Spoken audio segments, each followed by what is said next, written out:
कहते हैं, प्रश्न आया है कि लोग कहते हैं कि संसार में रहकर भी सांसारिक सुख से जो व्यक्ति विरक्त रहता है। प्रश्न आया है कि लोग कहते हैं कि संसार में रहकर भी जो व्यक्ति सांसारिक सुख से विरक्त रहता है, उस व्यक्ति को शनि पीड़ा नहीं लगती। इसके लिए लोग आपका उदाहरण भी देते हैं, पर ये आसक्ति और विरक्ति क्या है, यही समझ में नहीं आती।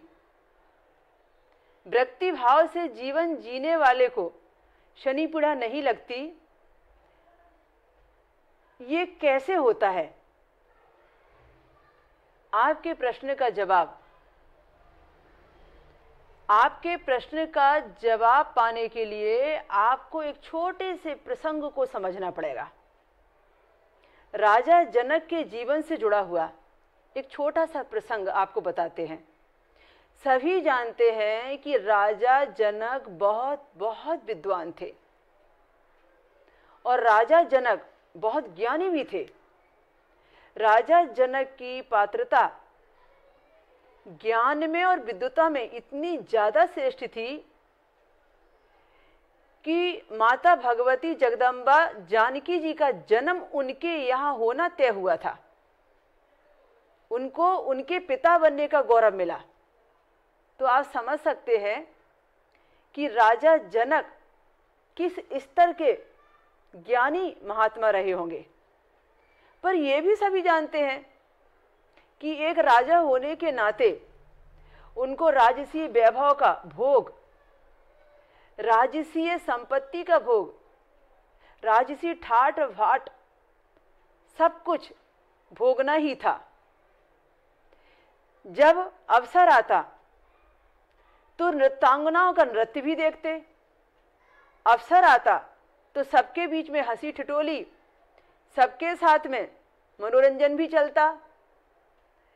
पूरे जीवन के भौतिक सुख सुविधाओं का उपभोग, पूरी भौतिकता का उपभोग, सांसारिक सारे सुखों का उपभोग महाराजा जनक किया करते थे।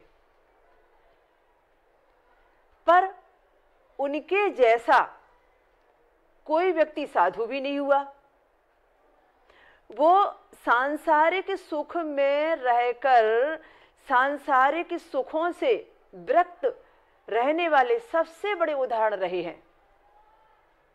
एक बार एक शिष्य से परेशान होकर उसके सद्गुरु ने यह फैसला किया कि मैं इस शिष्य को सुधार नहीं सकता, इसका निर्माण नहीं कर सकता, इसको सफलताओं को देने के लिए, इसको सही माने में मन से साधु बनाने के लिए, सही माने में इसका हृदय परिवर्तित करके साधना में ऊंचाई देने के लिए मुझे राजा जनक के पास भेजना पड़ेगा। तो शिष्य से कहने लगे, अब एक ही रास्ता है कि तुम मेरे पास नहीं, जनक के पास जाओगे, कुछ दिन रहोगे और जनक जी के पास से तुम ज्ञान पाओगे। राजा जनक के पास वह शिष्य आया अपने सद्गुरु से कहकर कि ठीक है, यदि मुझे राजा जनक से ज्ञान पाने में विश्वास नहीं हुआ तो मैं पुनः वापस आ जाऊंगा। शिष्य राजा जनक के दरबार में गया तो देखता है राजा जनक पूरे सांसारिक सुखों का उपभोग कर रहे थे। राज दरबार सजा हुआ था, वो बहुत अय्याशी के साथ में, भौतिक सुविधाओं के साथ में जीवन के सुख वैभव भोग रहे थे। शिष्य सोचता है मन में, ये महात्मा है, इसे कहते हैं विद्वान, इसे कहते हैं ज्ञानी, ये है राजा जनक, मुझे इनके पास भेजा है सुधरने के लिए, इनके पास भेजा गया है ज्ञान पाने के लिए, ऐसा क्या है इनके पास? जो मेरे ज्ञान में नहीं है। इनसे ज़्यादा ज्ञान तो मैं समझता हूँ, कम से कम मैं तन से मन से साधु तो हूँ। ये कैसे साधु हैं, ये कैसे महात्मा हैं? तमाम प्रकार के मन में प्रश्न लिए हुए वह राजा जनक के पास गए और बोलते हैं, मुझे मेरे सद्गुरु ने आपके सानिध्य में रहने के लिए कुछ दिनों के लिए भेजा है। महाराज ने उनका अभिनंदन किया और कहा, आपके गुरुवर की आज्ञा है तो आप हर पल मेरे साथ रहेंगे। सुबह स्नान के लिए जाना था। महाराज अपने यहाँ निर्धारित समय पर उठे और निर्धारित स्थान पर, जहां पर उन्हें डुबकी लगाकर स्नान करना होता था प्रतिदिन, वे वहां घाट पर गए और स्नान करने लगे। साथ में शिष्य भी गया।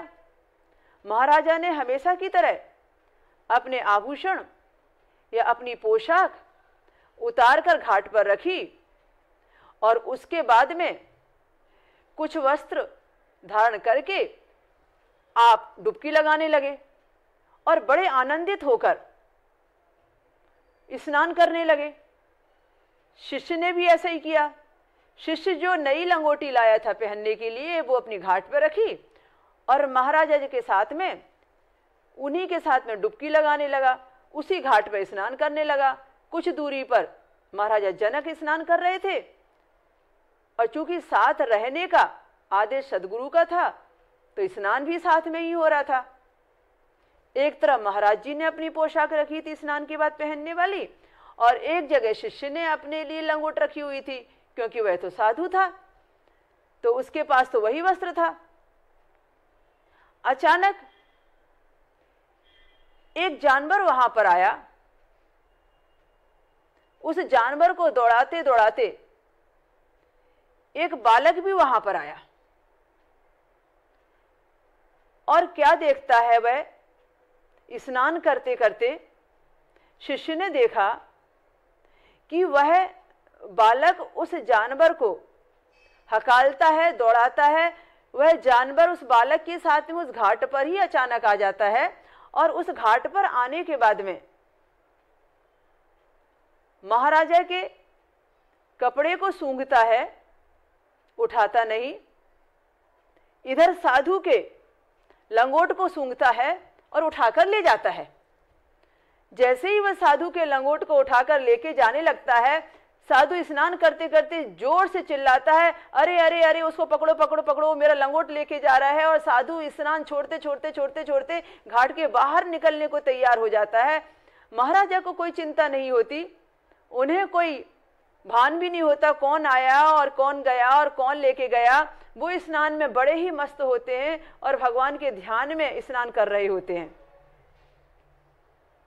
कुछ देर के बाद में उस साधु के चिल्लाने से वह बच्चा उस जानवर से लंगोट छुड़ाकर उसी जगह पर रखकर जाता है जिस जगह से वह लंगोट उठाई गई थी। जैसे ही लंगोट उसके घाट पर आती है, साधु के सामने में आती है, उसे ऐसा लगता है जैसे कोई बड़ी लॉटरी मिल गई हो और उसकी लंगोट वापस आने से उसे बड़ा सुकून मिल जाता है। स्नान के बाद में वो सोचता है, महाराजा के तो आभूषण भी थे, महाराजा की नई ड्रेस भी थी, महाराजा का जितना भी सामान घाट पर रखा था महाराजा ने तो कदर भी नहीं की, देखा भी नहीं, उनको कुछ भी फर्क भी नहीं पड़ा। कौन आया कौन गया, वो तो बड़े विरक्त भाव से स्नान कर रहे थे। आने के बाद में उन्होंने आराम से वस्त्र पहन लिए और मुझे क्या हुआ था, एक छोटी सी लंगोट के लिए मैं इतना क्यों चीखा चिल्लाया, जबकि मैं ये जानता था कि मैं तो महाराजा के साथ में हूं, मैं राजा जनक के साथ में हूं और एक लंगोट की व्यवस्था कोई बड़ी बात तो नहीं थी। पर उसकी समझ में एक बात आ चुकी थी, उसे अपने प्रश्न का उत्तर मिल चुका था।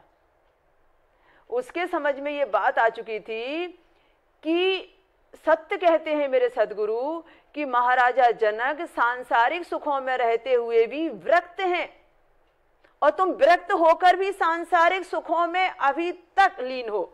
इसीलिए एक लंगोटी के लिए मैं इतनी चिंता कर रहा था, और महाराजा ने तो इतने सारे वैभव को साथ में रखकर भी ईश्वर को याद करने में, अपने आप को भुला देने में कोई कमी नहीं छोड़ी। वो जब जो करते हैं उसमें ही लीन हो जाते हैं, जब जहाँ जिस रूप में होते हैं उस रूप में ही वो एकाग्र हो जाते हैं। इतनी सांसारिक सुविधाओं के साथ रहते हुए भी वो हमेशा हर पल हर क्षण ईश्वर को नहीं भूलते, और हर पल हर क्षण वो अपनी आनंदमयी दुनिया में ही मग्न रहते हैं। और ऐसा ही लगता है कि शायद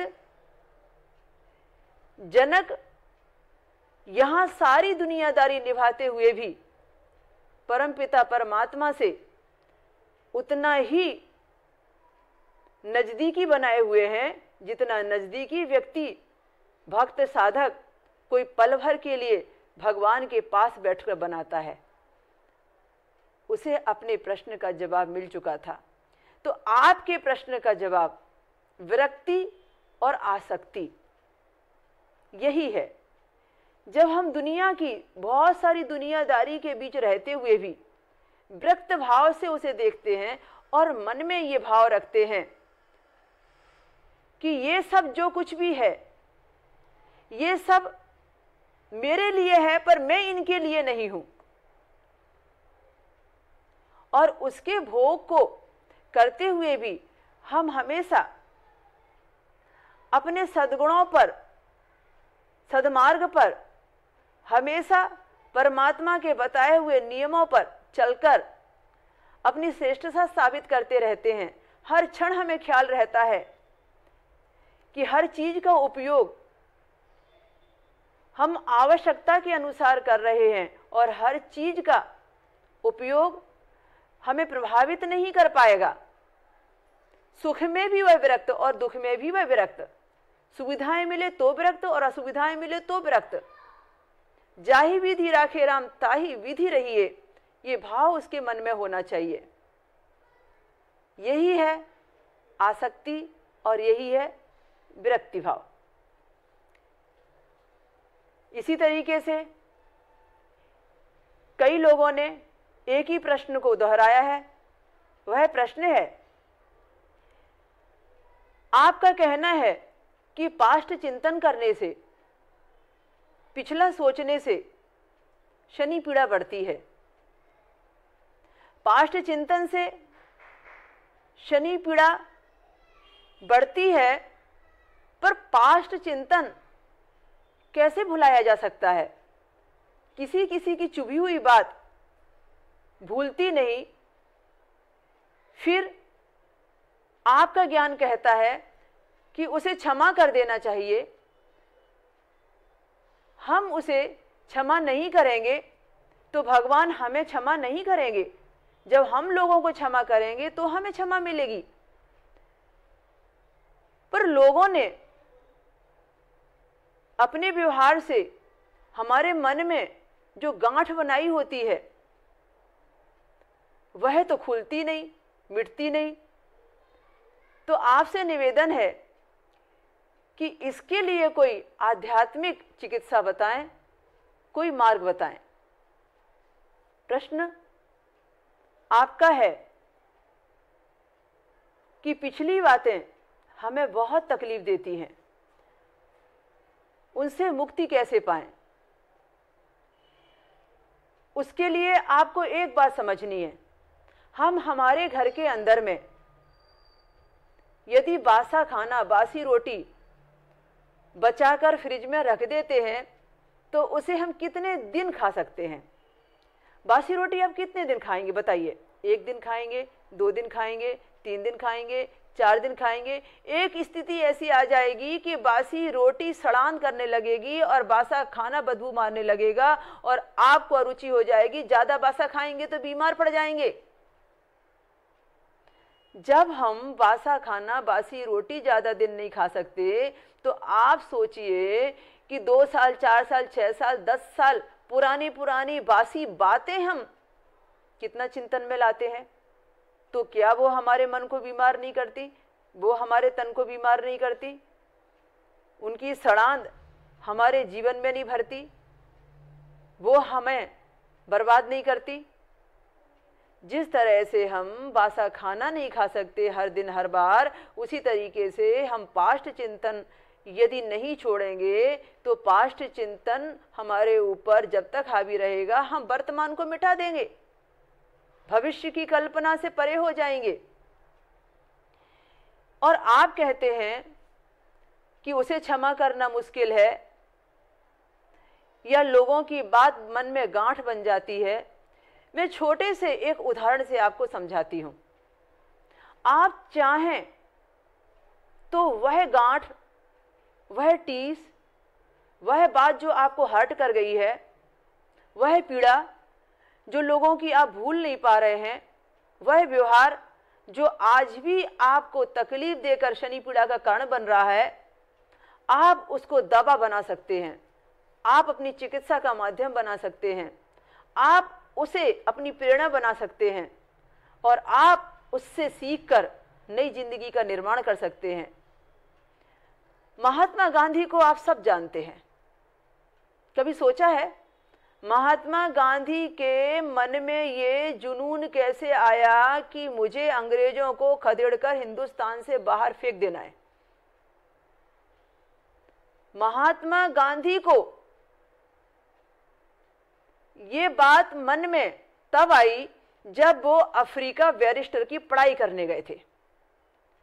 अफ्रीका में एक अंग्रेज ने उनको ट्रेन से इसलिए उतार दिया कि वो इंडियन है।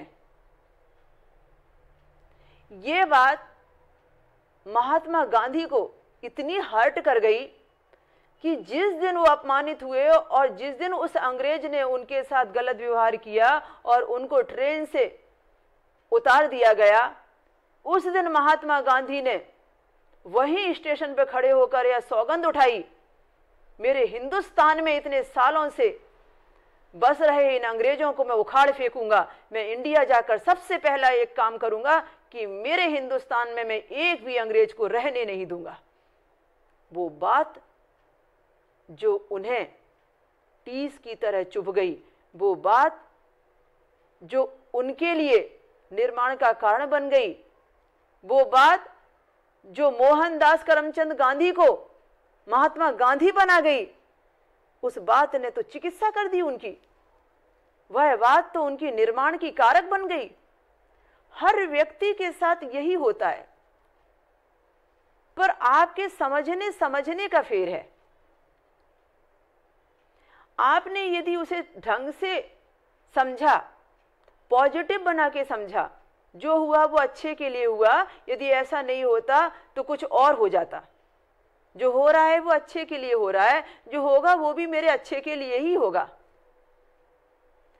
सिर्फ इतना सत्य आपको समझ में आ जाए तो बात ये समझ लेना कि कुछ भी गलत नहीं हुआ और वो व्यक्ति धन्यवाद का पात्र है, क्षमा का पात्र है, जिसने आपको बदलने के लिए कभी आपके साथ में ऐसा व्यवहार किया कि जिसकी टीस, जिसकी चुभन, जिसकी बात आपको हर्ट करने के बाद में आपने अपने निर्माण की तरफ ध्यान दिया और आप कुछ से कुछ बन गए।